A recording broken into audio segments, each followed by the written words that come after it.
বন্ধুরা, Italian Syria লিগে SSC Napoli এবং ইউভেন্টাসের একটা ম্যাচ অনুষ্ঠিত হয়। ম্যাচটির শুরুতে আমরা দেখতে পারি দুই দলই ভালো অ্যাটাক করে। ম্যাচের শুরুতে দুই দলই সুযোগ পেলে কোনো গোল দিতে পারেনি। ম্যাচের 42তম মিনিটে নেপোলির লেফট উইঙ্গার অ্যাটাকিং মিডফিল্ডার কেভারেতকেলিয়া একটি গোল করে এসএসসি নেপোলিকে 42 মিনিটে এক গোলে এগিয়ে নিয়ে যায়।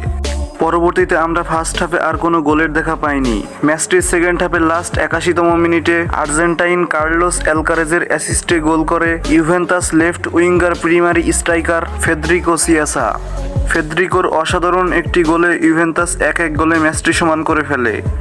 পরবর্তীতে ম্যাচের শেষ পর্যায়ে এসে ম্যাচের 88তম মিনিটে এসএসসি নেপোলির হয়ে দ্বিতীয় গোল করে লেফট উইঙ্গারে থাকা ইতালিয়ান প্লেয়ার রাসপাদোরির অসাধারণ একটি গোলে এসএসসি নেপোলি ইউভেন্টাস থেকে 2-1 গোলের ব্যবধানে এগিয়ে যায়। এসএসসি নেপোলি ম্যাচটির জয় তুলে নেয়।